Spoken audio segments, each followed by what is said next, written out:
by the end of the race, like there's people throwing up and stuff. I was like, if you don't know how to control your breathing, you have to control it. Yeah. If you can't control your breathing, you're pretty much done. But Check. it messes up your joints so bad.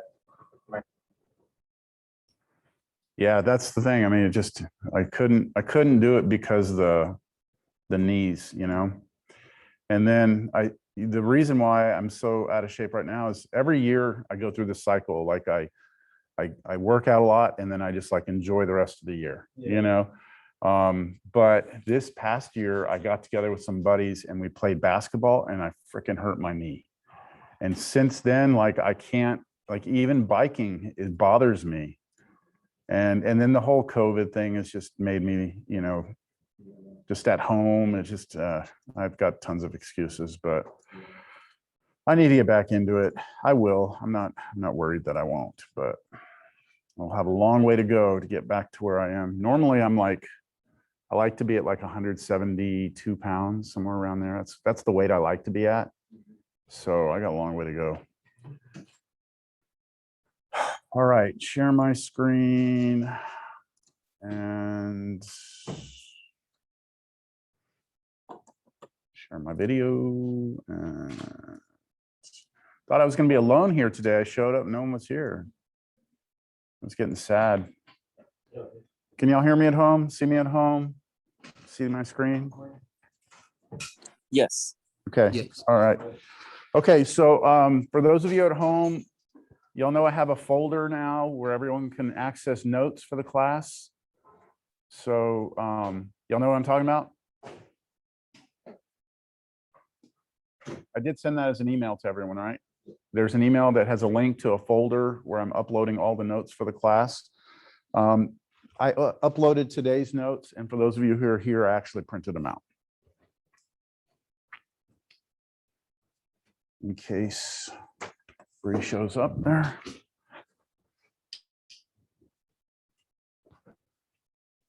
There you go. Have an extra one. All right, we have a ton of material to cover today. All right, and it's gonna feel like this the rest of the way, like we're trying to catch up to something. All right, it's just the way it's gonna be. So please, you know, come ready. You ready? I'm ready to go. Let's get it started. Okay, so you have the notes. I'll project them here also. Maybe. Why did it close?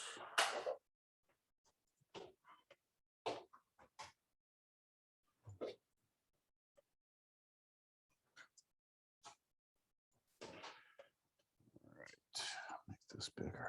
Try that. Okay. Since you have the notes in front of you, I'm not going to be too concerned about whether or not you can read this in class. Those of you at home, I hope you have a big enough monitor. All right, so we are going to start talking about series. All right, sequences were the base material that we need. There's a copy of notes right there. Now we talk about series, right? There's a lot that's written down here. I don't want to read it word for word, but there are little details in here that we need to make sure we understand. So first thing is this Greek letter, capital S, that's sigma. I know you've seen it, right? We use that symbol in math to represent, it's a way that we can take things that are being added up and write them in a condensed form. So I give you an example here. If you want to do 1 plus 4 plus 9 plus 16 plus 25 plus 36 all the way to 100, first you have to notice that all of these numbers are just the squares, right? Those are that's the sum of the squares, 1 squared plus 2 squared plus 3 squared plus 4 squared. Do y'all see that? So a way that we can write that in a condensed form using this sigma, make this bigger, is to write the sigma and then n equals 1, and then we have up here a 10, and then here, this is the important part, the n squared is the formula, right? That creates that sequence of numbers, right? That n squared, sequences was last class. The n squared is the sequence. The sum is saying now what we want to do is add that up, right? So the n that I use here, that is called the index variable. And generally speaking, when it comes to series and using the sigma notation, we usually use N, K, J, I. Those are what we usually use. Those are the letters we usually use when we're talking about the indexes. So the index is a dummy variable. I could have written this sigma sum K equals 1, 10, K squared, and it would be the exact same thing, right? So it's a dummy variable, but it's called the index variable.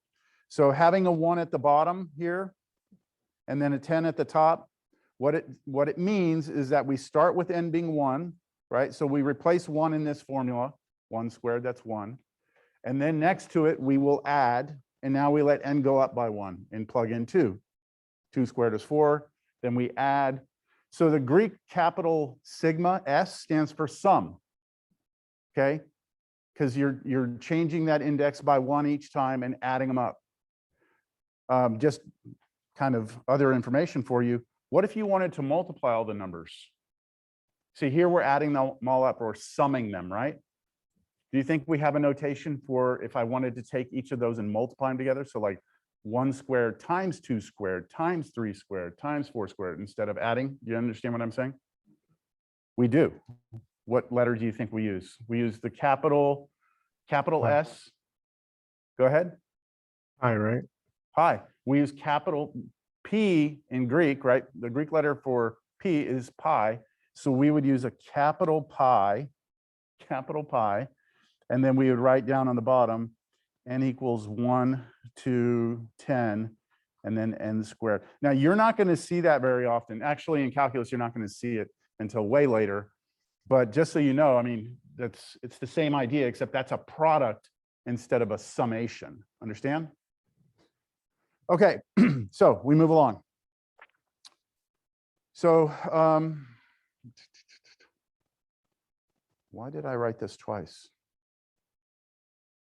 Oh, sorry. I'm sorry. I didn't see it last night. All right. So this right here is a finite sum, right? That is a finite sum. We started, we stopped at 100. But what if we wanted to do an infinite sum, like never stop? How could we use this notation? So if we have 1 plus 4 plus 9 plus blah, blah, blah, dot, dot, dot means that pattern continues forever, then we can use this notation, sigma, right? Sum n equals 1 to infinity of n squared. And that would imply that this sum goes forever. Understand? Okay, that's just some ancillary stuff we need to start, all right? So now we actually define a series. A series is simply the sum of a sequence. Okay, we studied sequences last time, which is just a list of numbers, right? And now what we're going to do is add them up. Okay, we're going to add all those numbers up instead of just writing them in a list. We just sum them. All right. So the sum is usually called capital S. All right, capital S is the sum. It's what it adds up to be. So if we take a finite sequence, okay, a finite sequence from last time, then I would have some sequence. I'd have to define it, whatever it is. And then we would have some number followed by another number, followed by another number. And if we wanted to find the series for that sequence, then the sum would just be adding up those m numbers, right? That would be it. Now, anytime we do this to a finite sequence, we will have a numeric answer. Do you all agree with that? Like if I ask you to add up 100 numbers, everybody's going to get an answer, right? If I ask you to add up 1,000,000 numbers, everybody's going to get an answer. You may not be able to do it by hand. It might take you too long, but it's going to be a finite answer, no matter what, right? We're not interested in that then, right? Because that's boring. That's just, it's finite. We want to know what happens if you take something and you add it up forever, right? If you add things up forever, that's what we're interested in. And so that's what this says. We are interested in looking at an infinite sequence and then adding that up, creating the series, which would look like this. The S would be each piece of the sequence added up, right? Forever and ever, dot, dot, dot, which written in sigma notation would be that, okay? That's what we're interested in. So the first question that we should have is whether or not it even makes sense to talk about this, right? Like if I take a bunch of numbers and add them up forever, is it always going to become like infinite? Right? I mean, think about if I just start adding numbers up forever, is that going to become something infinite? I mean, I know I can't physically add them up forever, but will the sum keep growing and growing and growing? Right? So does it make sense even to do it? Well, we're about to see what happens. Okay, we're about to see that it's worth us looking at. All right. So we're going to start with some examples. Let's look at this first example. A sub n. So I'm going to define a sequence like last class. The most basic sequence you could ever think of, right? The sequence 1, 2, 3, 4, 5, 6, 7, 8 forever. What if I said start adding those up?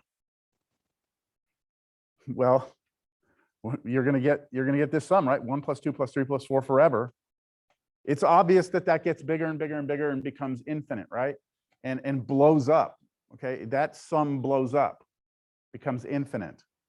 So I'm going to show you that with pictures now. All right, so I'm going to try to scroll down here. I've written a little program here. Now I'm not sure how this is going to show up here. Yeah, let me make this a little smaller. Written a little code here. So on the left-hand side, what you're going to see is the sequence. All right. What you see on the right-hand side is the sum. So let me explain what's happening. This is the sequence n, right? This is the sequence n, right? A sub n equals n, which creates that list of numbers 1, 2, 3, 4, right? So this is a sub 1, right? That's a sub 1. This is a sub 2, and so on and so forth. On the left-hand side, notice that if I plug 1 in, I get 1. Plug in 2, I get 2, 3, 3. Do y'all see that these dots represent this sequence? 1, 2, 3, 4, 5. All right. So if I want to add these up, all right, let's look at what would happen if I just start with the first one and just add the first one. I know that doesn't make sense, but just take that first number and add it. Okay, so you have 1. That's this number right here. Now, the next thing I want you to do is not add the first one, add the first 2 together. What would happen if you add the first 2? You get 3. That's this number. That's this dot. Got it? Now, the next one, the third one, the third blue dot here is the first 3 added up. 1 plus 2 plus 3, right? That's going to be 6. Do y'all see that this is 6 high? It looks about like it's 6 high. And then the fourth one, right, is the first 4 added up. What's the first 4 added up? 10. Okay, so you add up 4. So do y'all see that the black is just the sequence, right? But the blue here is actually stacking them on top of one another and creating this new, and this is a big point today, it's creating a new sequence. Do y'all agree that this blue thing is a new sequence? But as I go out further and further, what happens to this sequence? Where's this sequence going? To infinity, right? Now, where's this sequence going? To infinity also, right? So if I asked everyone right now, what's the limit of this sequence, right? Or if I asked you, this would be a question from your homework. If I gave you this sequence and I asked you, does it converge? What would you say? It diverges. It diverges, right? Because it goes off to infinity. You take the limit, it goes to infinity. So the original sequence is diverging. And it looks like the series is also diverging. So what I can do with this is I can ask it to give me more points so that you can really kind of see what's happening. The computer's actually adding them up for us, okay? It's adding them up. I've gone out right now. I'm at, let me see. I've gone and I've added the first 35 of them together. And if you add the first 35 together, you get 630. So that's 1 plus 2 plus 3 plus 4 plus 5, all the way out to 35, you get 630. And if I keep going, you'll notice that that S sub n, that sequence on the right, the blue one, is taking off, right? And that's what we'd expect, right? That's what we'd expect. So this sequence in this series is kind of doing exactly what you think it would do, right? Because the numbers get bigger, you add them up. Okay, fine. Any questions? Let's look at another one. The next one is this one. 1 over n. I know that's hard to read. 1 over n. I'll write it here to the side. So this is the sequence a sub n equals 1 over n. All right. which if we write that out, it's 1, 1/2, 1/3, 1/4, 1/5, ... right? Okay. So what is the sequence doing? Does the sequence converge or diverge? This sequence converges, right? Because if you take the limit of this, as n goes to infinity, you get 0. So the sequence converges. But what about the sum of the sequence? Let's see. It's hard because you have to do 1 plus 1/2, then add 1/3, then add 1/4, then add 1/5. Is that going to blow up the way the previous one did? I mean, the previous one blew up fast, didn't it? But this one is getting bigger, right? Do you all agree? Like you're adding something each step, right? You take 1, then you add 1/2 to it, then you add 1/3. I like to think of it like let's imagine you had a pitcher, right? A pitcher, a 1 gallon pitcher. Let's say 2 gallons. Let's do 2 gallons. Let's say we have a 2 gallon pitcher and I pour into it 1 gallon, right? And then I pour 1/2 a gallon and then 1/3 of a gallon and then 1/4 of a gallon.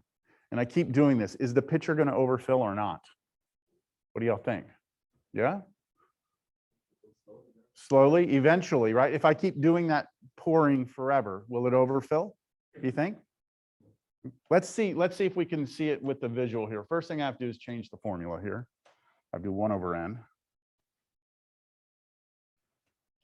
Yes, do it. Okay, here it is. You ready to see what happens? So what you see on the left is the sequence, and what you see on the right is the sum of the sequence. Right now, I'm just looking at the very first number, which is 1. And when I add 1 to 1, you just get 1. Let's move out. Let's do the first 2 together. So now I have 1, and I'm going to add 1/2. And when you add those up, you get 1.5. That's this number right here. Got it? Now I'm going to add the first 3 together. That's 1 plus 1/2 plus 1/3. When I add those 3 together, I get this, right? Okay, let's do a bunch of them. Here we go. Watch what happens. All right. So what does it look like is happening there on the right-hand side? What is this sequence doing? Is it converging or diverging? Where is it headed? Looks like it's headed off to infinity, right? Slowly, but it looks like it's going slowly out there, right? Maybe I need more points. I might bring my computer to its knees here. Let me see what happens. I'm going to keep going. I'm going to go out right now. I am out. I'm going to go out 4. Oh, it's really hard, having a hard time. I've gone out. I've added up the first 400. I've added up the first 400 of these, and I'm only getting 6.56. But look at the trend of this. It almost looks like a logarithm, doesn't it? Almost. It's just like it's growing, but it's growing slowly. I don't know. It looks to me like it would continue to grow, but it's not obvious, is it? I mean, is it? Maybe it does flatten out. Who knows? I don't know. It's still open question. What we're doing right now is just trying to understand visually, like what we're trying to accomplish here, right? The idea of a sequence versus a series. Let's do another example. Take this back. The next example is, oops. The next example is a sub n equals 1 over n cubed. All right, so if we write that as a list, you plug in 1, you get 1, then you plug in 2, you get 1/8. You plug in 3, you get 1/27. You plug in 4, you get 1/64. All right, so if I were to ask you, does this sequence converge or diverge? You would say it converges because you take the limit as n goes to infinity, you get 0. So these are getting smaller, right? Just like the previous one, but it's getting smaller faster. Do you all agree? So imagine the pitcher again, and I pour in 1 gallon, then 1/8, then 1/27, then 1/64. Is that going to overfill or not? Will it overfill? What do you think? A lot of you are saying yes. I mean, I don't disagree. That seems like reasonable logic, right? They are getting smaller. The previous ones were getting smaller too, right? Weren't they? This is 1, 1/2, 1/3, 1/4. They were getting smaller. These are getting smaller. It looked like in the previous example that if I went far enough, it would, just keep getting bigger. These are getting smaller faster. But the thing is, if I have, think about that picture again. If I'm pouring this stuff in as I go out, do you agree that every time I pour, I've got a positive number that I'm putting in there? And I pour again, I've got a positive number. If you think that it doesn't overfill, right? If you think it doesn't, then what you're telling me is that I can continually add something to this and it won't grow, right?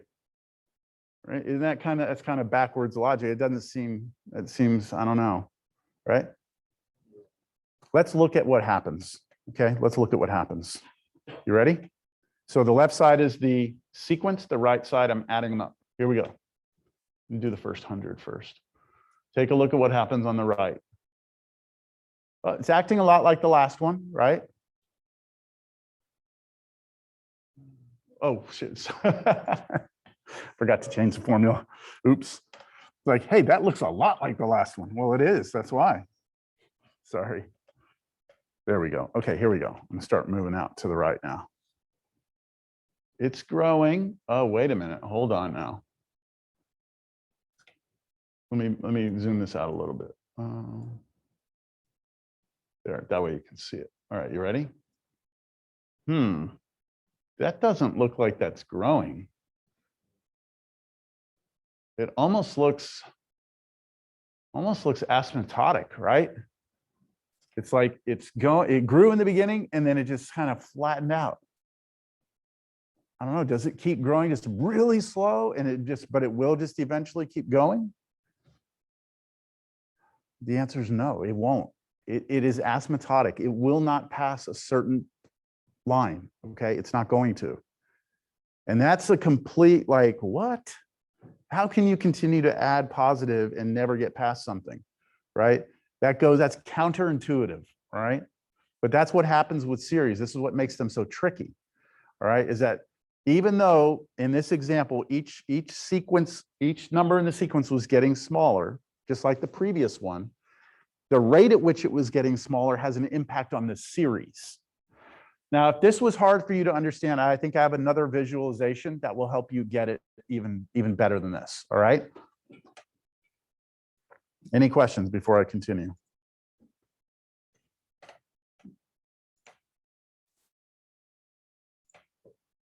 Counterintuitive, that's a phrase I just used, counterintuitive. Sometimes in life, things are counterintuitive. They go against what your natural instinct would be. That's why we have to have mathematics, is because if you build a bridge saying, yeah, that looks good, that looks strong enough, that doesn't work, okay? You have to make sure it's right. And the math is the only thing that will make sure, because sometimes you're wrong. Your instinct is wrong.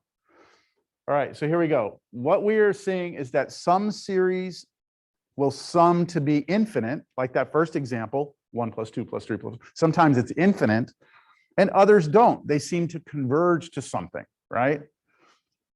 Well, this is the hard part about series. There is not an easy check. There's not an easy way for us to figure out if someone just hands you a series. There's not an easy way for us to go, oh yeah, that converges, or oh, that diverges. It's not easy.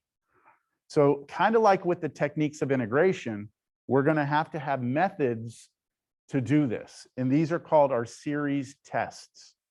And this is one of your formula sheets that you are allowed to have for this class, is a list of a bunch of tests. That's what the next few weeks is going to be about, is us going through and seeing how we use each of those tests to figure out whether or not a series converges or diverges. All right?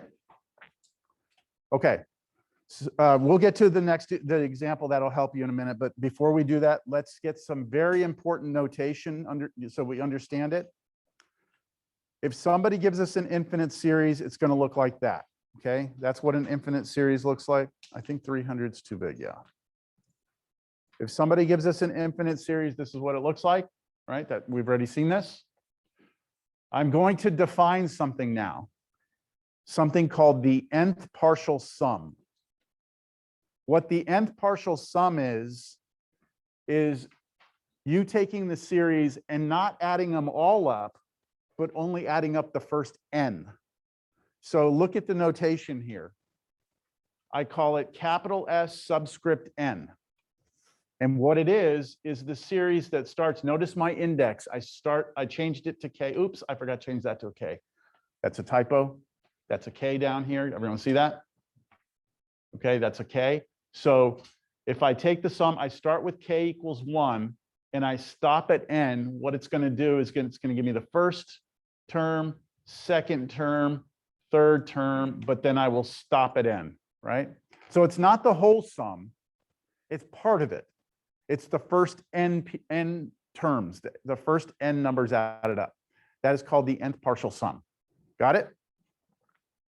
Okay, so if I asked you what is capital S subscript 1, that means just take the first number in the sequence, right? Just give me that first number. If I say what's capital S sub 2, that means add up the first two, A1 plus A2. If I say what's capital S subscript 3, S sub 3, that's add up the first 3. S sub 4, add up the first 4, right?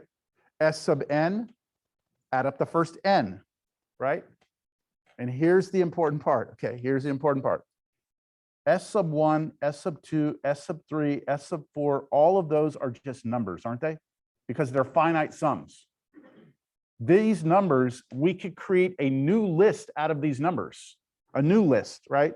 Our original list came from this, right? A sub 1, A sub 2, that was our original sequence. Okay, so we started with an original sequence, and then we said, hey, let's start adding those up.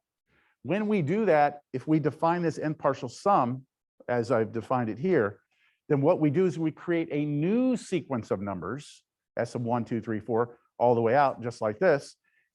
And the question is, does this sequence converge? Right? Does this one converge? Because if these represents the sums, right? The sum of the first one, second, the first one, the first two, the first three, the first four. If I keep going out with that new sequence, if it converges, that's what the sum is doing, right? That's where the sum is heading. The infinite sum is heading. So what we would need to do is take the limit as n goes to infinity of that formula. See, you would need to know what that formula is. You would actually need to know what's the formula for that sum. It's different than the formula for this, isn't it? The formula for A sub n creates each piece. Capital S sub n is adding them up. That's not the same formula. So you would have to know what that formula is in order to take the limit of it and see what happens as n goes to infinity. So if we can somehow do it, which is, I mean, if is going to be a very, very strong word here, all right? If we can do it, all right? If the actual limit exists, then what we will say is that the sum, okay, the sum of that series will be the limit as n goes to infinity of that S sub n, whatever that is. So this in bold is kind of like the final thing. The sum of a series, a sum of an infinite series, is the limit of the sequence of the partial sums. That all makes sense? Or is this giving you a headache? We're gonna have to work through some problems, all right? Just realize this right here. I'm gonna call on this later today, okay? I'm gonna make sure you later on when we're doing a problem, I'm gonna say, hey, remember the sum is equal to the limit of that S sub n, right? I'm gonna need that later. All right, and like I said before, it is in general, it is difficult to determine what S is because it is hard to come up with a formula for S sub n. In general, it's hard to do. This last thing is just me restating everything that I just did, taking out some of the intermediate words and stuff. It's just like, okay, if you have a series, here's the nth partial sum. Okay, if the sequence S sub n goes to S, so if this thing converges, when we take the limit as n goes to infinity, we will say it is convergent to S. Otherwise, we say the series is divergent. So if this limit right here does not go to a number, if it goes to infinity, or maybe the limit just doesn't exist, then we will say the series is divergent. I'm going to skip test for divergence. I'm going to come back. I want to get to that example. I want y'all to take a look at this right here. We're gonna talk about this series in a moment. It's called the geometric series, but I think it would be worth it for us to investigate this first. So what I'm gonna do is I'm gonna take a 1x1 square. Okay, let me make this a little smaller. What am I at right now? I'm gonna take a 1x1 square, all right? And what I'm gonna do is first I'm gonna shade half of it. Okay, I'm gonna shade half of the square. Ready? Here we go. Okay, so how much area is that shaded part right now? It's 1/2, right? Because it's 1/2 wide and it's one tall. So 1/1/2, that's 1/2, right? And I already have the calculator, the computer doing that for us. It's 1/2, it's 0.5, right? Now what I want to do is with the remaining area, I want to shade half of that. Okay, so let's shade of the white area that remains, let's shade half of it. So let's do that. Boom, there we go. Now, what's the area of this? This and this together. So this is 1/2, right? This right here, how long are these sides? This is 1/2, and this is 1/2, right? What's 1/2 by 1/2? If we get the area of this, it would be 1/4, right? So this is 1/2. I've added to it 1/4. If 1/2 plus 1/4 is 3/4. I did 1/2 plus I had to do 1/2 times 1/2, right? 1/2 times 1/2 to give me the 1/4. Got it?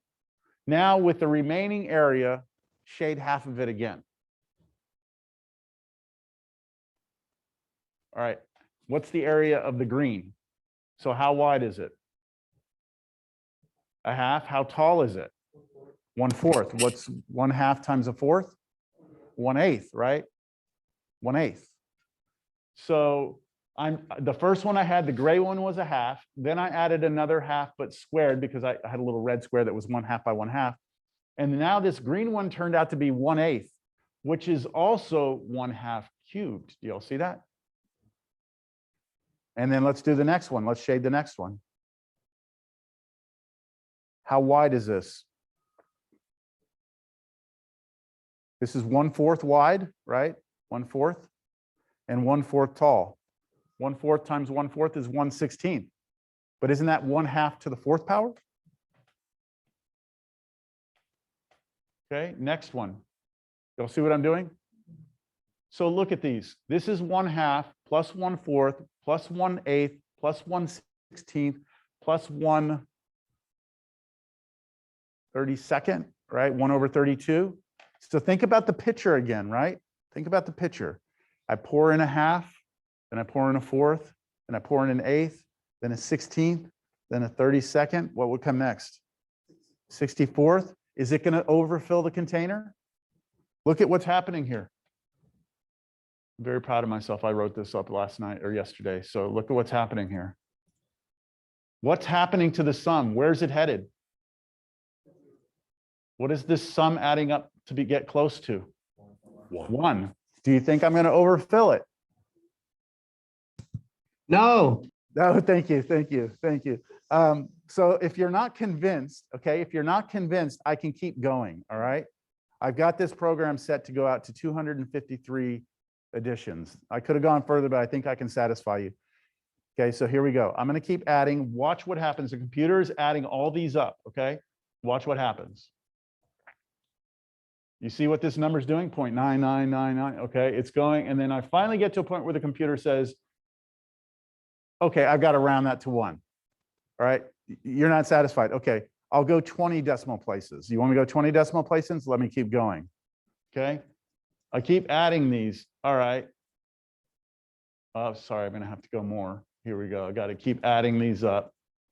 And I'm going to eventually get to a point where the computer's like, oh, no, I'm going to round that to 1. Okay, you're not happy? I'll go 75 decimal places. Will that make you happy? I can go 75 decimal places. And I keep doing this procedure over and over and over and over and over and over and over and over. Infinite, right? We are going forever. And what's going to happen here is that no matter how far we go, we are never going to get past 1. We get closer and closer and closer and closer to 1. All right? Does this help you see what I'm talking about? When you have a series, it is possible to add an infinite number of positive things together and never get past a number. You have a convergent series. Now, not all series converge. This one does. And this is an example of what we call a geometric series. We'll get to more of that later. All right, pretty cool. Now, just a little disclaimer. In my code, I could not actually do this 200 something times. If you look in here, I actually stopped at the 16th iteration of this because it just got too small in there. And I didn't need to show you anymore because you don't know whether or not that's still cutting in half anymore, do you? Yeah, but the computer is doing the sum. Like this is not a lie. That is what it's done. Oh, you know what? I didn't go all the way out. There we go. Let me go 253. So there we go. 250, the first 253 added together, you get 0.999 with 79 or 75 decimals out. All right.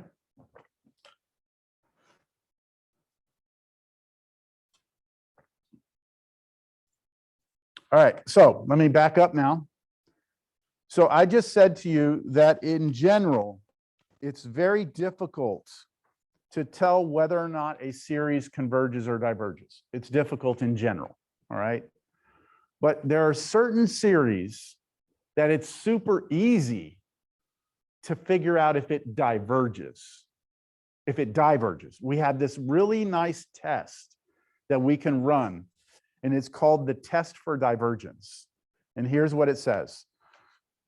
If you're given an infinite series, okay, what you're going to do, be real careful here, you're going to look at the formula for your series, right? This in last class, this was the sequence, wasn't it? That was that sequence formula. The sum is just adding them up.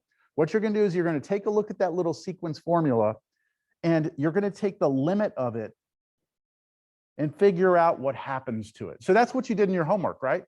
You figured out whether or not a sequence converged or diverged. You're gonna take the limit as n goes to infinity of that. All right. If you get an answer other than 0, the series diverges. And that's it. If you get anything other than 0, your series guarantees that it diverges. Now, let's try and think about that. Well, I'm going to do an example. Well, we'll do an example instead. All right. Be careful with this theorem. It only says that if the limit of the sequence within the series does not go to 0, the series will diverge. That's all it says. If the limit of the sequence is something other than 0, you have divergence. If the limit of the sequence piece goes to 0, it tells you nothing. What students do is they use this wrong. They say, okay, if the limit goes to something other than 0, I have divergence. If it goes to 0, I have convergence. That's completely wrong. If that's the way, if that's how easy it was, Cal 2 series wouldn't suck, because then you would have a simple test. If it doesn't go to 0, divergence. If it goes to 0, convergence. It's not the case. All right. Think about that. The 1 over n example I gave you, right? 1 over n, it looked like it was blowing up slowly. 1 over n goes to 0. 1 over n cubed also goes to 0, but that series was bounded. It converged. So I look at this. This is the way I think about this, and I hope nobody takes offense to this, but this is the only analogy that I can think of. This is kind of like, I hate that it's 2021, that I have to think about everything I say. Okay. This is the way I've always taught it, so I'm not going to change it. I think of this as like a pregnancy test. Okay, that's the way I think about this. So it's like, if you get something other than 0, that's basically like you either found out that you were pregnant or not. I mean, like the test worked. But if you get something other than 0, it would be like taking the pregnancy test and not getting anything on it. Like nothing happened. It's a defective test. Does that make sense? It's like you didn't see any bars. There was nothing happened that was supposed to happen. Does that make sense? It's a terrible analogy, but it's a defective test. You throw it out and you move on to the next test. And we're going to have a list of tests. What's that? How did that worry you? That example. It's 2021. That's why. Because there could be someone who just, is having problems having children, and maybe they're offended because they look at a pregnancy test and it takes them back to a time when, you know, they're struggling to, you right? I mean, am I wrong? Am I pushing too far here? Figured that was a route. That's what you sort of meant by. Yeah, I mean, it's just like, I don't want to hurt anyone's feelings. Okay, so no offense to that, just in case, you know. All right. Oh, man. Okay, so let's look at some examples of this divergence test in action. All right, here we go. So I got a few of these. These are the easy ones, man. When you get something like this, you're happy. All right, I'm going to take these to a different page and we're going to do them over there.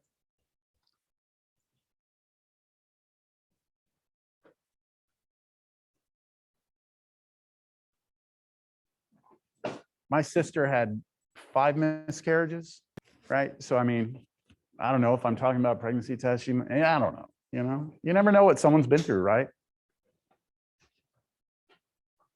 Okay, here we go. So look at these. These are all series, right?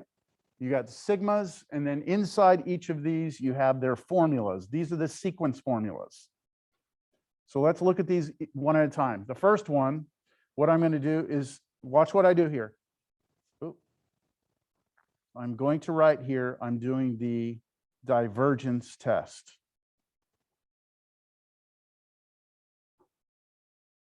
I'm stating what I'm doing because we're going to have a list of like 8 or 10 tests. So when you're, I should probably take a pause here. The way this is going to work, okay, as we get further into this, when you get to your test, right, is you're going to have a series. I'm going to ask you, does it converge or diverge?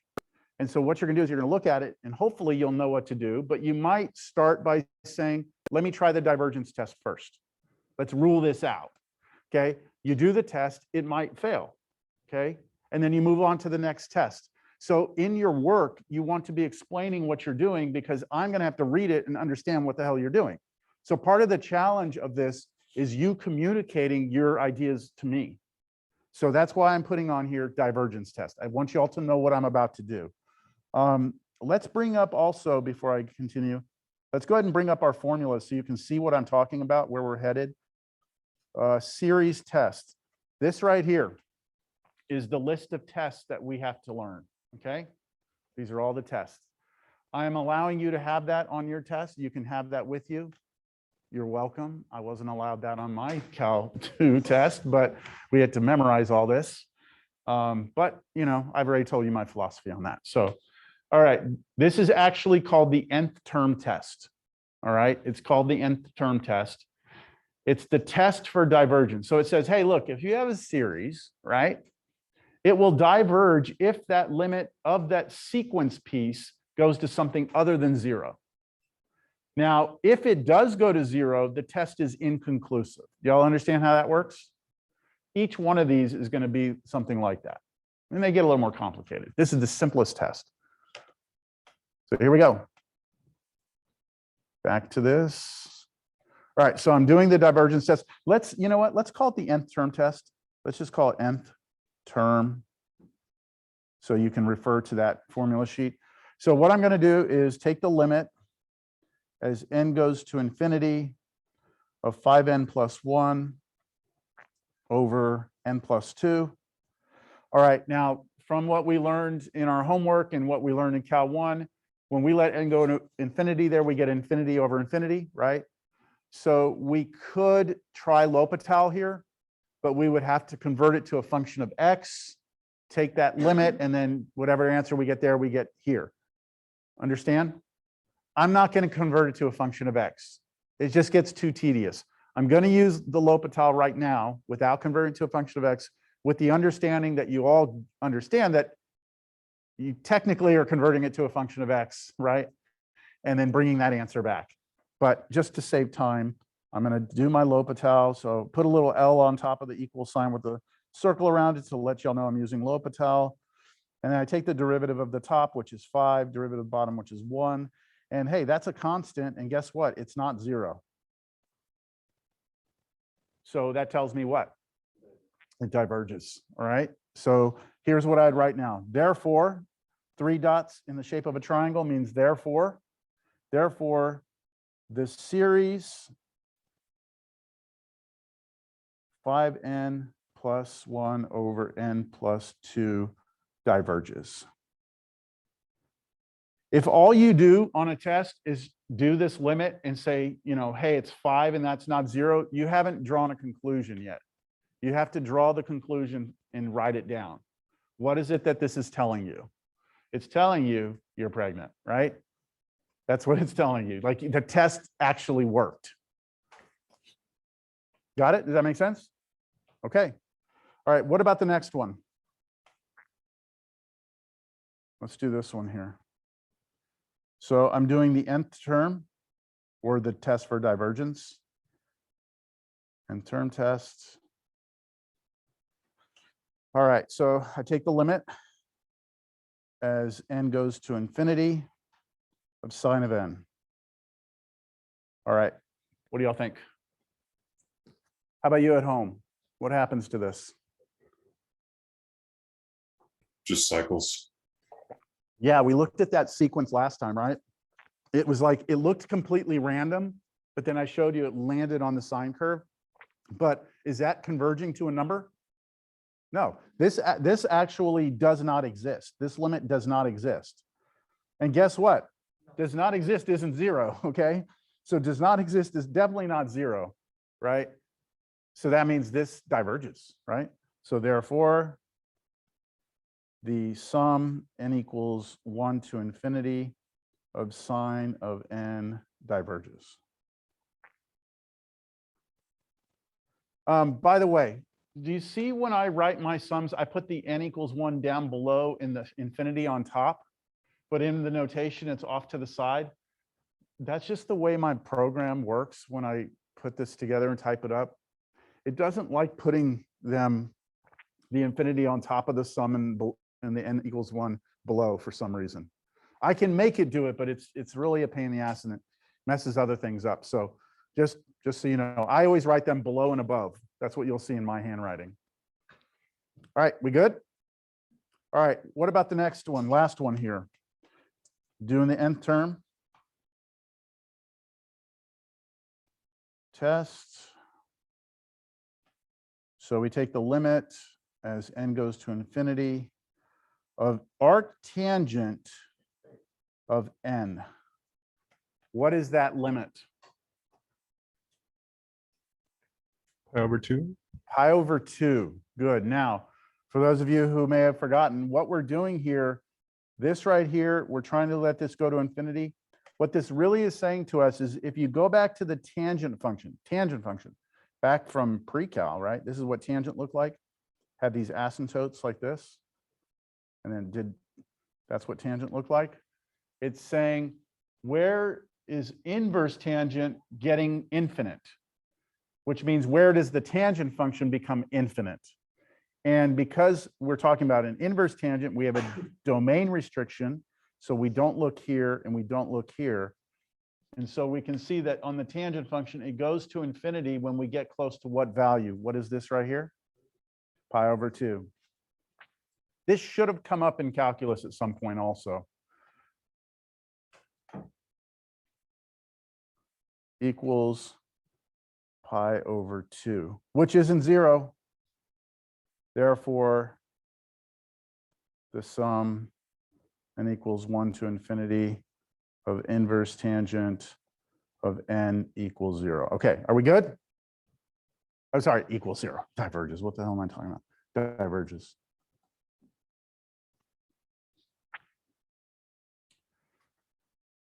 This is the easy stuff. If the nth term test works, you're in business.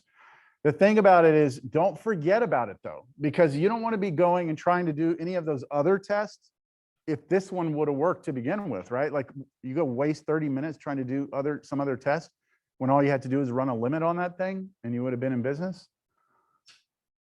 All right, back to the notes. Okay, so our first look, I told you this was our first look at that geometric series was that square. Now what I'm going to do is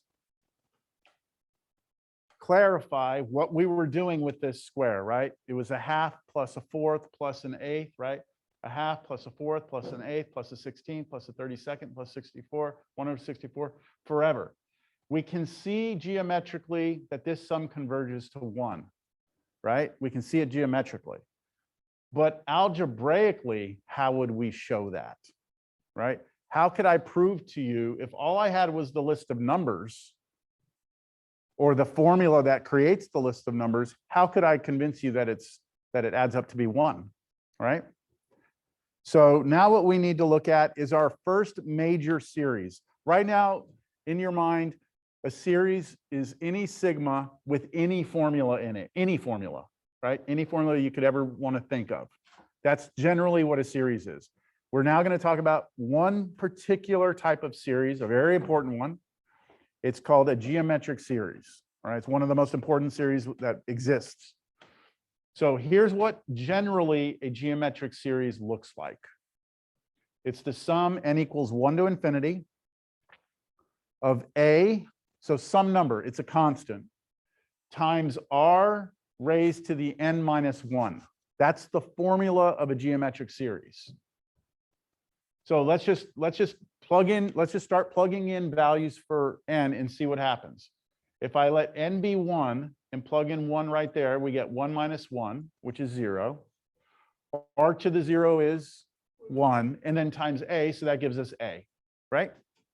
Then we add to that, now we plug in 2 for n. If we plug 2 in here, 2 minus 1 is 1, r to the 1 is r, and so we get a times r. That's the next one. Do y'all see that?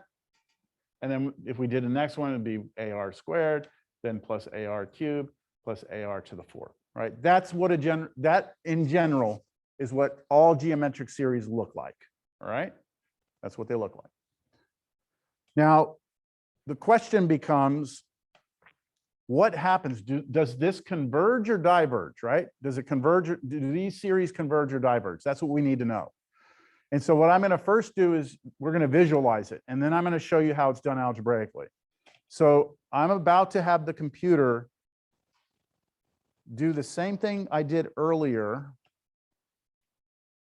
where I have the sequence on the left and the series on the right.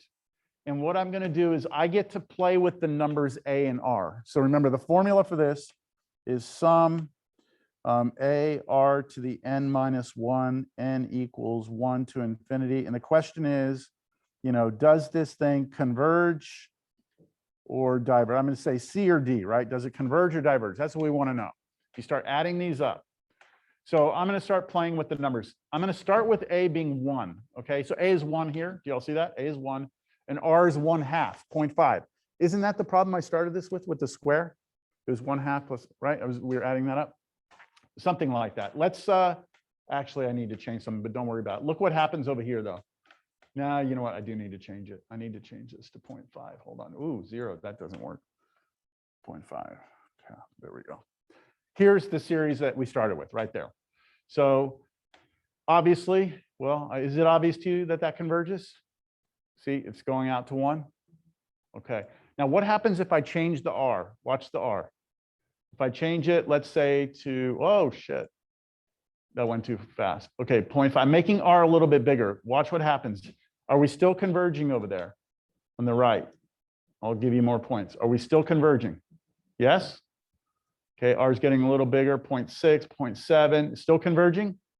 Still converging? Whoa. Still converging?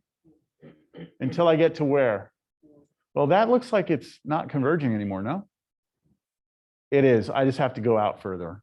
Okay, I have to go out further, but it will converge.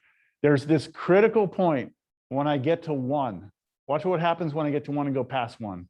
Boom, it just blows up. Okay, it blows up. Now let's go the other way. R is right now, it's less than 1, right? What if R is 0? Well, then it's not a geometric series anymore, because then that whole thing is 0. You're just adding 0 together infinitely many times. Let me go. How about some negative numbers? What would happen if I change it to a negative? If R is negative, think about what this series would do if R was negative. It would alternate, wouldn't it? Look at the picture over here. Well, I don't know if the picture is going to come out. Let me back up some points here. Okay, so I'm going to make R negative now. Here we go. Come on, there we go. Yeah, look at the sequence over here. This is the sequence. We're adding, these numbers are switching back and forth, positive, negative, positive, negative. We're adding them up though, right? Well, look, do we have convergence still? Yeah, we have convergence. I need to back this out a little bit. Look at what this series is doing. It is converging. And that's going to work all the way until I get to what? What do you think? -1. When I get to -1, boom, blows up again. So it looks like the sweet spot for a geometric series is when R is between -1 and 1. That's what it looks like, right? What about A? Do you think A has any impact? Let me take R back to something that converges. Okay, so there we go. Now let me change the number in front. Does that change the convergence? It's just like moving it up and down, isn't it? So A really, all it does is scales it. It has no impact on the convergence. Everything is determined by R. Now, it's nice when you see it visually, but again, we haven't gotten to the real question, which is how do I show you that algebraically? All right. So here's what's going to happen. I'm not ready for this. It's time for me to show you algebraically what happens with the geometric series. All right. So what I'm about to show you, I would never expect you to figure this out on your own. All right. This is something that someone else figured out, but you need to see it because it shows you how intelligent humans can be. All right. So here we go. So let's say we want to know, does this series converge or diverge?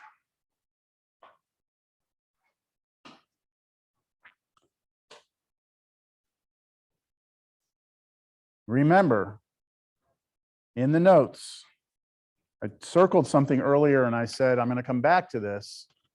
When I was clarifying stuff here, when I clarified, I said this right here. I'm going to copy it and bring it over because I'm going to need it. It says here that if I'm given a series, right, an infinite series, then I can look at the nth partial sums. That's going to create a sequence. If I can find a formula for that sequence, if I can, then I need to just take the limit as n goes to infinity of that sequence, capital S. If it goes to a number, that's what this thing adds up to be. Understand? So I'm going to see if I can come up with a formula for S sub n right now. I'm going to see if I can. That's my goal. I will move this out of my way. All right, so let me write down what S is first. S, right, is A plus AR plus AR squared plus AR cubed forever and ever, right?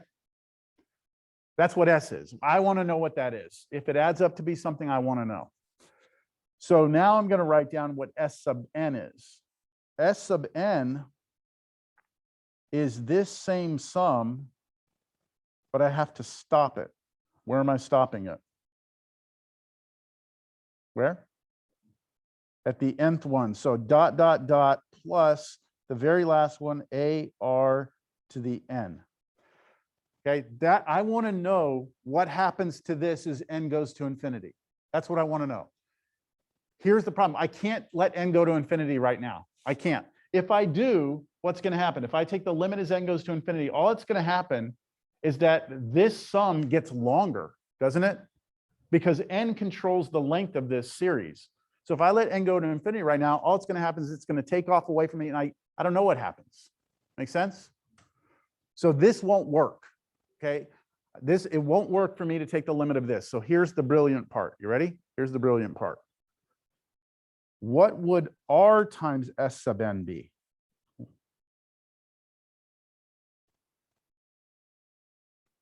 That's the part that was like, what? So multiply everything by R. What would happen? What would your first term be now? AR. Next term, AR squared. Next term, AR cubed plus AR to the 4 plus dot, dot, dot, dot, right? All the way down. What would your last term be? Yeah, good. AR to the n plus 1, right? The n plus 1, right? N plus 1. Oh, you know what? I just realized I made a small mistake. It won't change anything, but technically, if I take this sum out to n, shouldn't I have a minus 1 right here? Do y'all see that? This should be a minus 1 because in the formula there's a minus 1. That's important. If we're going to change it, let's change it now. Okay, so if I take this sum and I stop at n, then this would still be an n minus 1 there. And when we multiply, nothing else changes. Everything's good. But what would my last term be? AR to the n. To the n. Okay. Now, what would the one right before it be? I left a space on purpose. What would the one right before it be? AR to the n minus 1. It'd be the one right before it, right? Everyone clear on that? So why'd I do that? Right? What the heck? Why would I do that? That's a very strange move. Okay, so check this out. Here's what I want you to do. Take the top row and subtract the bottom row. So look at the left side. If I take S sub n and subtract RS sub n, I get S sub n minus RS sub n, right? That's what would happen on the left. Got it? Take that, subtract that, you get this. But what about over here? Do y'all see if I take this row and I subtract this row, doesn't this AR cancel that AR because you're subtracting it? And doesn't this AR squared cancel that one? And this one cancel that one?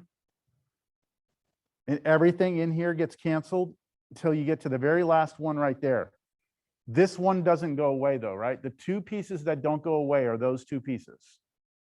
You see that? So the left side of the, sorry, the right side of this is the A, but then minus AR to the N. With me? That's this top left one. A, we were subtracting this row, so I need to subtract this. There was nothing to cancel it, so it's just minus AR to the N. Yes? Okay, on the left side of the equation, factor out S sub n.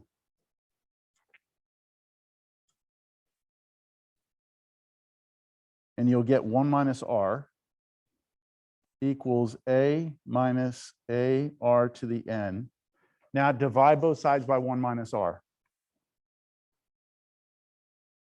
And over here on the right side, I'm going to factor out an A.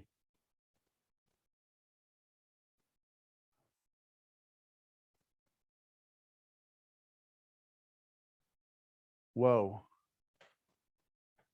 Check this out. Any questions on how I got that?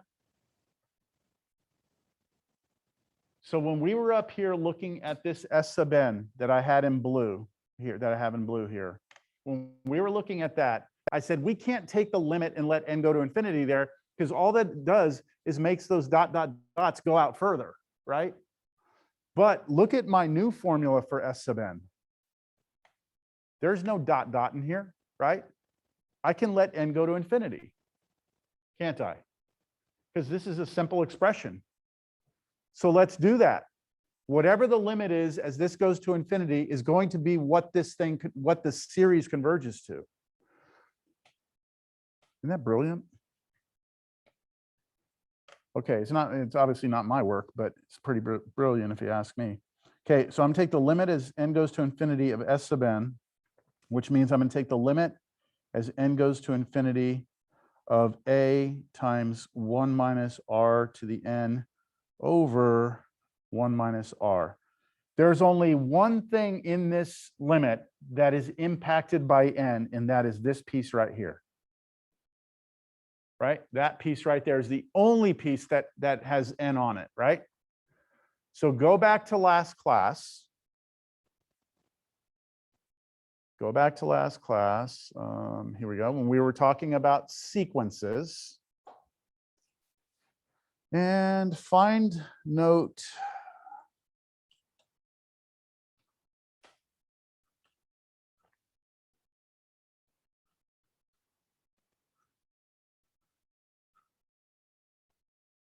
There it is. 8.1.18. A sequence you should know. If a sub n is r to the n, then when you take the limit as n goes to infinity of that, you will get 1 if r is 1. You'll get 0 if r is the absolute value of r is less than 1. And it will diverge if there's anything else, right? It will diverge if there's anything else. So when we look at this now, back in our notes, when I take this limit, we're going to have some cases here. This will equal, well, it depends on r, doesn't it? It depends on r. So if the absolute value of r is less than 1, what does this yellow piece go to?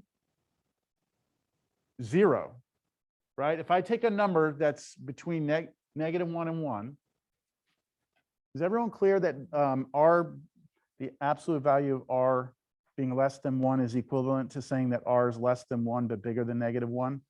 It's within 1 of the origin, okay? Closer than 1 on either side of 0. So we're saying if this r right here is the absolute value is less than 1, then this yellow part goes to 0, doesn't it? And if this yellow part is 0, then this is 1 minus 0. That's 1, right? And you just get a over 1 minus r. A over 1 minus r. That's the sum. That's what the series adds up to be, a over 1 minus r, as long as the absolute value of r is less than 1. Now, if the absolute value of r is bigger than or equal to 1, it's going to diverge. Because if this is 1, what happens?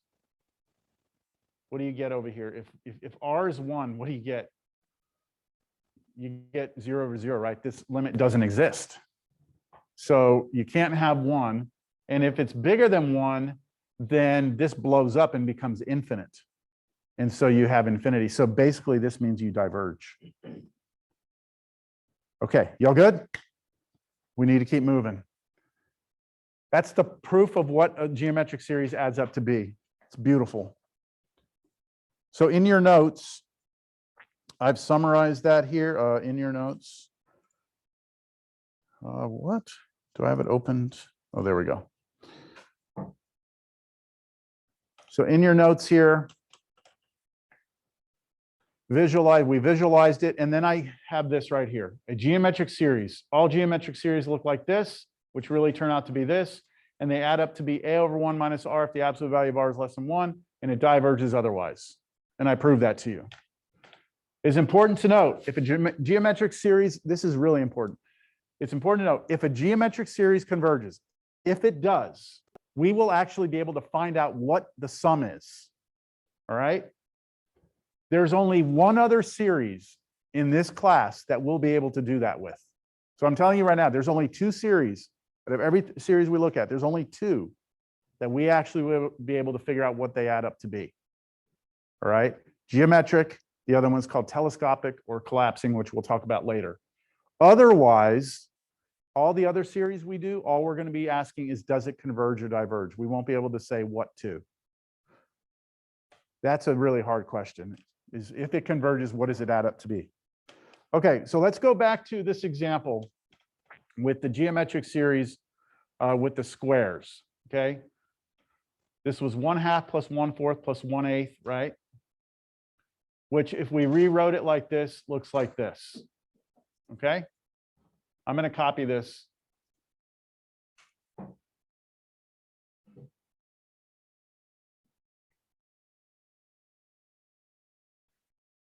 I want us to show right now that if someone were to have given us this right here, let's show that it converges to 1, all right? So here's how I'm going to do it. I must recognize it's geometric. I have to see it. So I need to somehow turn this into this formula right here. Okay, I need to turn that into that formula. So right now, this is our goal, is to get it to this, all right? We need this.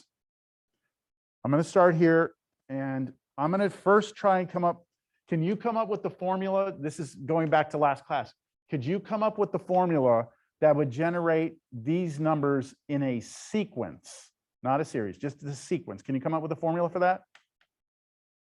1/2 to the n, right? That would be it. So if I let a sub n be 1/2 to the n, I think everyone would agree that that would create the sequence 1/2, 1/2 squared, 1/2 cubed, so on and so forth, right? So this written in its sigma notation would be sum n equals 1 to infinity of 1/2 to the n. Are we clear? Now, does that look like this? Kind of. Not really. This has an n minus 1. This one doesn't, right? This has to have an n minus 1 in order to be able to draw the conclusion that we need to draw. I need that to be an n minus 1. You with me? Here it comes. I'm going to make it an n minus 1. Do something we've done before. Going to subtract and add 1 there. Okay? Going to subtract and add 1. All right, well, what's that do? That makes this become sum n equals 1 to infinity. Okay, I can rewrite that as 1/2 to the n minus 1 times 1/2 to the 1. You'll following what I'm doing there? Just using properties of exponents. If I asked you to put these back together, you would add these two together, the exponents, and that would get you back to n, right? That was tricky. I mean, not tricky, that was clever. Clever, I think clever is a better word for that. Now I'm just going to take that 1/2 that's on the back. I'm going to move it in front. And now this does look geometric because the a for us is this constant and the r for us is the half. Do you see it? That matches exactly what that geometric series form. So the question is now, does it converge? So what do you need to check?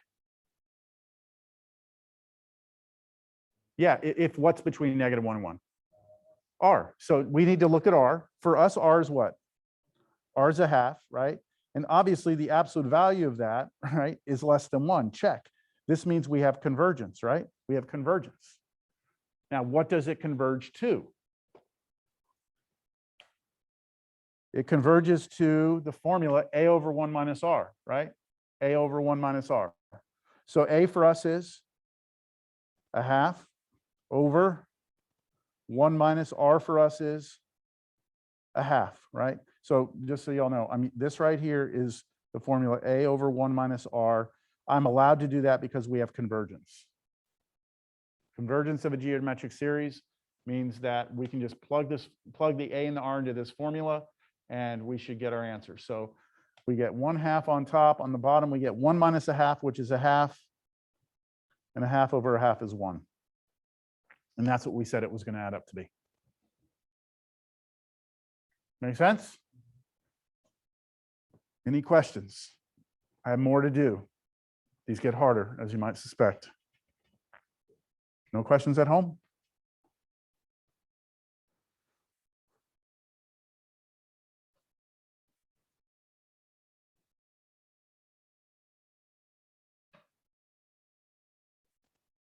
Oh, you know what? I'm gonna grab all of these.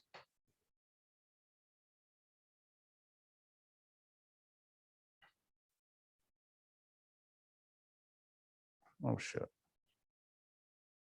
This ain't going good here. There we go. All right, let's look at the next one. Now I have some examples. This is just examples, so this will be fun. If I can get through all of these before class ends, I'll be happy. All right, so let's look at the first one. Does this geometric series converge? If so, find its sum. So is this a geometric series written in the form that we like? Yeah, it's perfect, isn't it? It's like perfect. Perfect. Sum n equals 1 to infinity, a r to the n minus 1. That's the form of a geometric series. So from this, that looks like it, right? What's a here? 4. What's r? 3/2. Does it converge or diverge? Diverges, right? See, R here is 3/2. So if we take the absolute value of that, it is not less than 1. And therefore this diverges. So does it convert? Does it converge? No, diverges. Since the absolute value of R is not less than 1. Okay. What about part B? That converges, right? It's perfect. First of all, it's perfect, right? 4 times 2 to 2 over 3 to the n minus 1. Everything's great there. So this is going to be A. R is going to be 2/3, right? So this is going to converge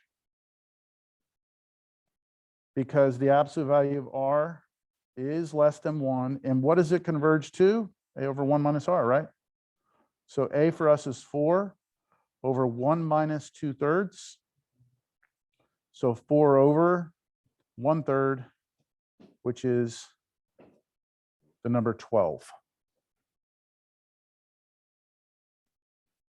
So if you were to start like plugging in values for n, right? 1 and then 2 and then 3 and then 4 and add them up, right? You should get convergence. And it should get closer and closer to 12 without ever getting there. It'd be like 11.99999 forever. Do you ever get to 12? This is a tricky question. Do you ever actually get to 12? Well, if Is you there- ever stop, you won't get to 12, right? If you ever stop, you won't get to 12. But if you go forever, you actually are, that is 12. It's weird. It's a weird idea, but God, I don't want to go too far off on a tangent here. Have I talked to you all about this? 0.999?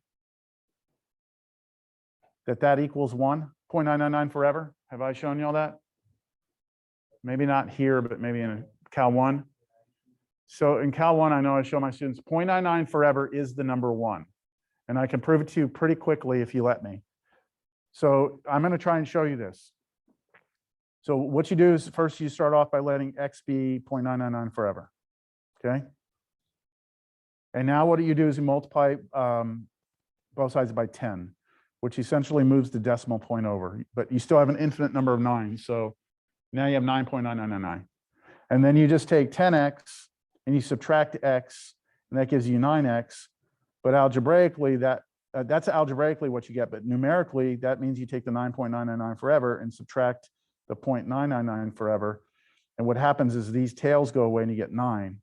And that implies that 9x has to be 9, but that means that x has to be 1. So you wind up determining that you start with x being 0.99, and then you do algebra and you come up with a conclusion that x is 1. And so they are the same number. There is no number between these two numbers, right? That's what makes two numbers different, is that if you take two numbers, there's always a number between them. Do you all believe that or not? Not sometimes. If I give you two numbers that are not the same number, I can always find one in the middle because I can take their average, right? I can always take the average of two numbers, and that will give me the number right in the middle of them. These two numbers, 0.9991, there is no number between them, which means they are the same number. So when we say it converges, like remember I was doing those boxes and boxes and boxes, it was going 0.9999, and I'm saying that converges to 1. I'm actually saying that if you allow yourself to let the 9s go forever, that is the number 1.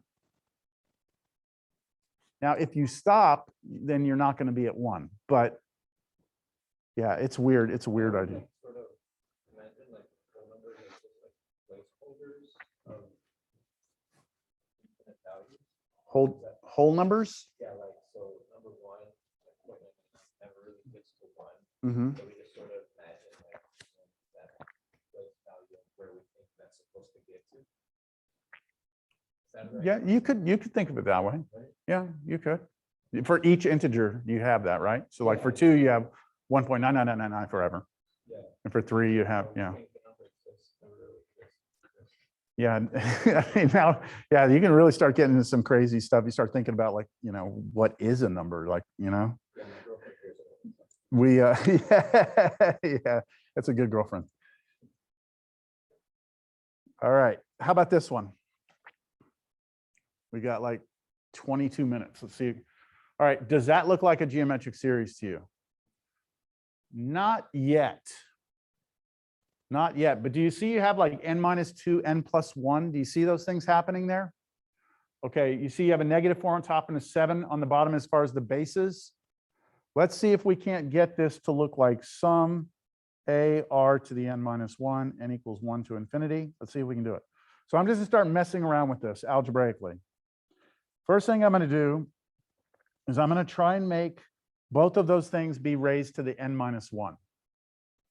So I'm going to take my -4, and I'm going to write that as n minus 1 minus 1. Could I do that? Because that's -2. Sometimes students don't like that. I'm going to subtract 1, add 1, but then I already had -2 up there. So I'm taking the n, I'm subtracting 1, adding 1, but then I already had -2. And then on the bottom, do the same thing with the 7. 7 raised to the n, I'm going to subtract 1, add 1, but I already had a 1 there.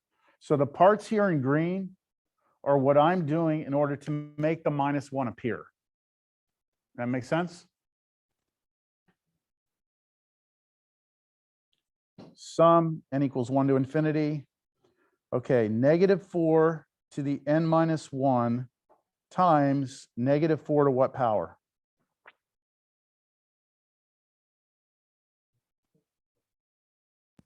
-1. -1, those two together. So -1, thank you. And then over here on the bottom, 7 to the n minus 1, and then 7 to the 2. power, right? 2. You understand what I'm doing there?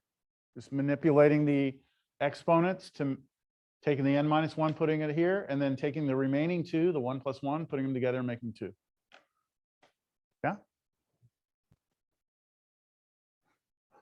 All right, now both of these are raised to the n minus 1, right?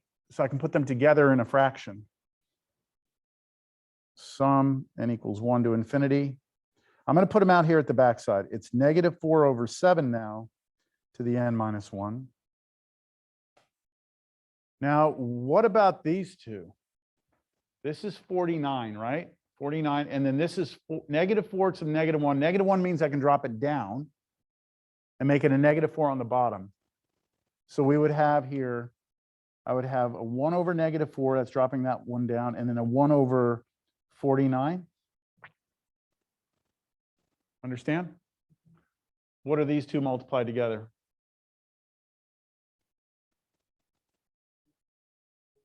-196.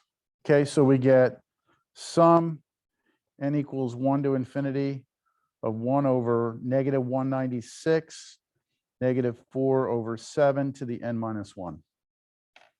Boom, we're there. Do y'all see a r to the n minus 1 now? You there? Yes? Everyone see it? Does it converge, diverge? Converges. R is -4 over 7, right? The absolute value of that is less than 1. So this is going to converge to A over 1 minus, be real careful here, what's R? -4 over 7, right? So you're going to have two negatives there. It's going to be A is the top number, and this was a negative, right? This is a negative number, so it's going to be negative there. And then 1 minus 4/7, so plus. So -1 over 196 over 1 plus 4/7. What's 1 plus 4/7? 11 over 7. But now I can do -1 over 196. I can multiply by the reciprocal. I'll bring the 7 up and the 11 down. Now multiply across -7 over, get a calculator. 196 plus, what, sorry, that's 1960 plus 110, what, no, plus 196, I don't know. What is it? 156. 156, there we go. I'm not going to get a decimal. I'm going to leave it as an exact fraction. There it is. That's, hey, it adds up to be a negative number. What the hell? Well, think about what this series is doing, right? It's got a negative in here, which means you're adding some negative, then positive, then negative, then positive, negative, then positive. There's more negative than positive. That's what's happening. So you get a negative sum. That's okay. Questions on that one?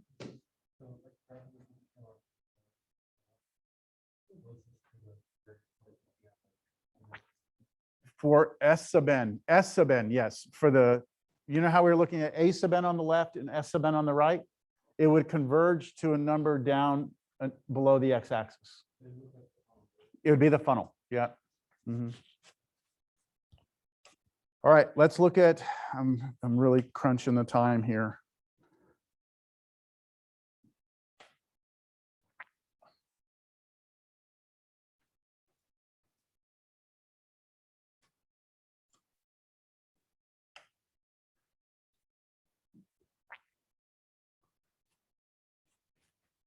Does this geometric series converge or diverge? So you're going to have to come up with the formula. It alternates. Do y'all see that? It alternates. It alternates and it starts off with a positive, right? Let's try and create that. It alternates and starts positive. So I need my series to have a -1 to what? n-1 or +1, right? We get to choose. What are y'all more comfortable with? What would you more instinctively go with? n+1 or -1? I don't care. You did -1? Everyone agree? If I plug in 1, what happens? I get 0. Now it give me a positive number. I plug in 2, I would get a negative. Then 3, a positive, 4, a negative. Yes? Okay, that takes care of the alternating. Okay, what about the pattern? Do y'all see the pattern here? Look at the numerators. What are all those numbers? They're powers of 3, right? They're powers of 3. Starting with 3 to what power? 3 to the 0. So that means my formula here would have to have a 3 to the what? n-1. Because if I plug in 1, I get 0, right? 3 to the 0 would be 1. That would create that first piece. When I plug in 2, I get 2 minus 1 is 1. I get the second one, this 3.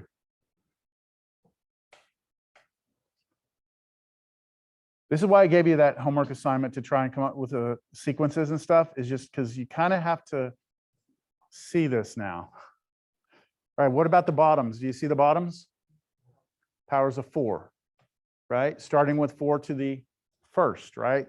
So this is going to be 4 to what power here? N.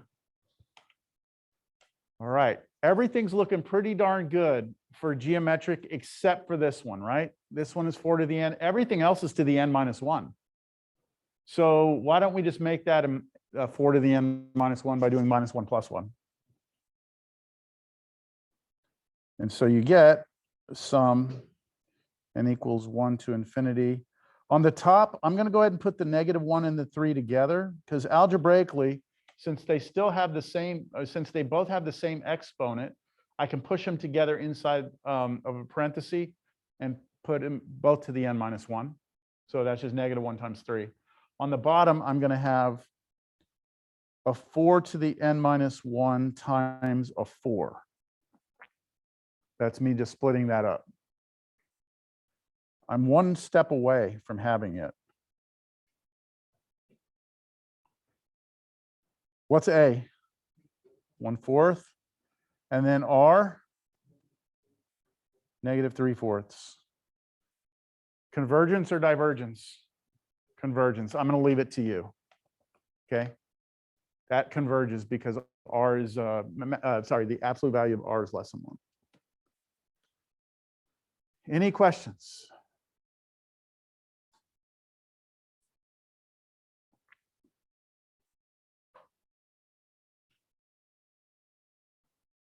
Okay, this last one, before I get to it, I want to just ask you real quick. Do you know the difference between a rational number and an irrational number? Who can give me an example of an irrational number? E. E? E is approximately 2.718, and it keeps going, right? Another one? Pi. Approximately 3.1415, and it keeps going forever, right? Any others you can think of? Yeah, you usually don't learn about too many of them, right? And there's like so many more of these than there are other numbers. It's kind of a sad story. Square root of 2 is an example of another one, 1.414. These are all irrational. Irrational. Okay, there are an infinite number of irrationals. Now, what are rational numbers? Fractions. Okay, that's what a rational number is. Ratio, okay, ratio, think rational, ratio. Any number that can be written as a fraction. How about the number 4? Is that a rational number? Yeah, it's 4/1, right? Okay, how about 1/2? Yes? Okay, any fraction you could think of, even like negative ones, right? I can throw a negative on here. 0, is 0 a rational number? 0? Yeah, 0 is a rational because you look 0/1 is still 0, right? Okay, but what's the big difference between them? The big difference is this. All rational numbers can be written as decimals, and the decimal is either going to repeat or it's going to terminate. Any fraction you ever pick, like if I take 1/2 and I write it as a decimal, it's 0.5, right? And it stops. Well, it actually continues. It's 0, 0, 0, 0. But that's a pattern now, right? The pattern is zeros the rest of the way. Okay, if I take -4, -4.000, it stops, or you could say it just repeats with zeros. What about 1/3? 0.333, but see, that repeats, it keeps going, right? All fractions can be written as decimals that will either terminate and have zeros or have some pattern of repetition. Irrational numbers don't. The decimals never stop, and there is no pattern to them. You can't establish a pattern. No matter how far out you go, we've taken pi out trillions of digits, and there's no pattern in there. Okay, no one's been able to find one, at least. All right, that's the big difference between a rational and irrational number. Okay, so with that said,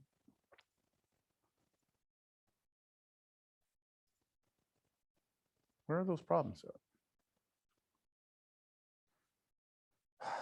Where are they? I thought I pasted them all here. I know, who cares? Let me just go get it. With that in mind, I would like for us to take this repeating decimal right here. This is a rational number, right? Why is it a rational number? Because the decimal repeats, right? Well, I told you that. You believe me, right? That rational numbers, the decimals repeat at some point. So that means there is some fraction. There's some fraction that represents this number. I want to know what it is. Tell me the fraction that represents this repeating decimal. All right? That seemed tough? That seemed weird? Watch. Do you all agree with this? This is 2 plus 1/10 plus 3 100ths plus 4 1,000ths plus, I'm sorry, I forgot to put 4. I said 4, right? I wrote 3. 4 1,000ths plus 3 10,000ths plus 4 over. Do you understand what I'm doing? I could keep going with this. 100,000 plus dot, dot, dot, dot. Okay, so what I'm going to do now is I'm going to notice that I have my repeating pattern, right? My repeating pattern starts, these two aren't part of the pattern, right? Everything after that is where the pattern starts to kick in. Yes? All right, so I'm going to take these first two together here. I'm going to put them together with a common denominator. So if I put those together with common denominator, I have to multiply the one on the left by 10 on top and bottom, right? Which means this would really turn into 34 over 1,000, right? Plus, now these two I could put together. Again, if I get a common denominator there, I multiply the one on the left by by 10, top and bottom, and I get 34 over what, 100,000? Is that where we are? 100,000? Okay, this is getting a little annoying with all the zeros. So how about this instead? 34 over 10 cubed, yeah, plus 34 over 10 to the fifth. That's 5 zeros there, right? What would the next one be? 34 over 10 to the seventh, right? Are y'all starting to see a geometric series, kind of? Plus 34 over 10 to the ninth, plus forever, right? Now I'm ignoring the part in yellow for right now. For right now, I'm ignoring the part in yellow. All right, just for right now. I only have 7 minutes. I would like to know right now, can you come up with the formula, condensed shorthand sigma notation, that would crank out this infinite series? So all of them have 34 on top, right? So there, 34, great, wonderful. Okay, now on the bottom, these are all powers of 10, starting with 3, then 5, then 7, then 9. Those are all odd numbers, right? You all remember how to generate odd numbers? 2n plus 1. So my bottom needs to be 10 raised to the 2n plus 1. Are y'all good? Does that generate, does everything in red get generated by this sum? Yeah? That's pretty almost geometric, except it's not n minus 1. Okay, it's all right. Just going to massage it. You ready? Here it comes. That 2 is a problem, isn't it? That 2n is a problem. So watch what I do. First thing I'm going to do is split it up into 10 to the 2n times 10 to the first power. That's because I had 2n plus 1. So I just cranked them apart, right? Now that is equal to sum n equals 1 to infinity of 34 over 10 times 1 over 10 to the 2 to the n. So all I did there is I put the 10 underneath the 34 out front, and then I rewrote 10 to the 2n as 10 squared to the n. Because you multiply these two powers to get 2n, wouldn't you? Now 10 squared is 100. So I'm going to stop writing n equals 1 to infinity because I'm running out of time. Times 1 over 100 to the n. Do you all agree that that's the same? Because if I have 1 over 100 to the n, I could do the whole thing 1 over 100 and raise it to the n. It has no impact on the 1 on top. I just need that to be a what? Minus 1. So I just do minus 1 plus 1 there. And so I get sum 34 over 10, 1 over 100 to the n minus 1 times what's still out here? 1 over 100. And I think we're there. Sum 34 over 1,000, 1 over 100 to the n minus 1. I made it, right? A and R. It converges, yes? What does this converge to? 34 over 1,000 over 1 minus 1 over 100. This is 34 over 1,000 over 99 over 100, which equals 34 over 1,000 times 100 over 99, which gives you these, you can cancel out 2 of those. So you should get 34 over, 2 of those cancel, over 990. Okay. That, yeah, we're almost done. Okay, we're not there yet. I have 3 minutes, good.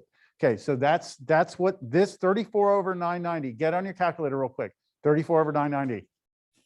you should get 0.03434343434. Yeah? 34 over 990. Okay. Okay, so now what we need to do is go back and remember we had that yellow part in front. We need to add that. So I'm going to take this answer and bring it up here. Okay, and I'm going to do 2 plus 1 over 10 plus 34 over 990. I'm going to get a common denominator between all three of these fractions. So I need to multiply on the 2 over 1. I have to multiply 990 on the top and bottom. So someone please do that for me. 1960? Is it 1960? 1980. 1980. 1980, good year. 1980 over 990 plus, okay, now I multiply top and bottom of this one by what?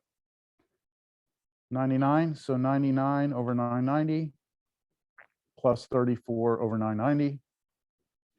And you get, on top, please, someone for me. 2113. There we Yeah. go. Okay, type that into your calculator. You should get 2.1343434.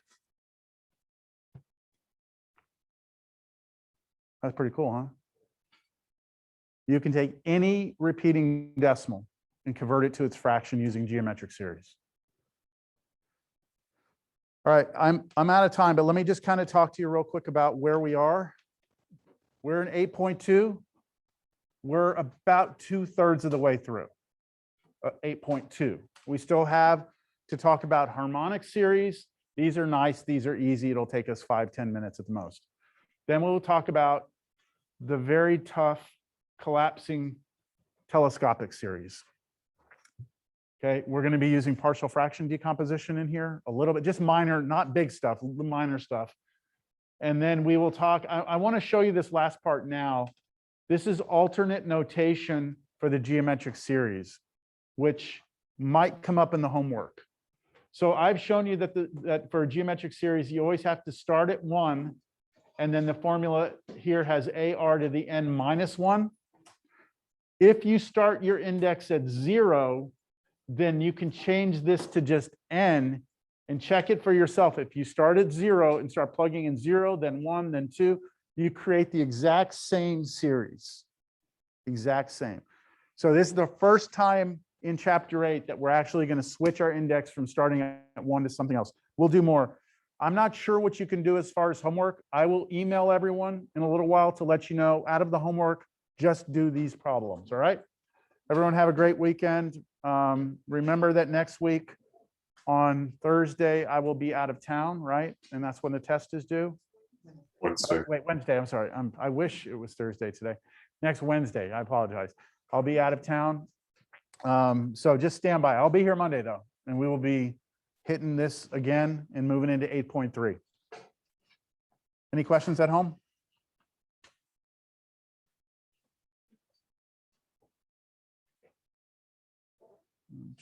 Okay, I was looking at the chat. Austin, did we resolve your question or no? Is part of the It was geometric. Aaron's question. Oh. Someone asked, well, Aaron, do we use n minus 1 on the exponent? Oh, is that when I accidentally forgot to write it earlier, or did you have a different question, Aaron? No, you can disregard it. Okay, yeah, it's part of the formula. All right. Y'all have a great one.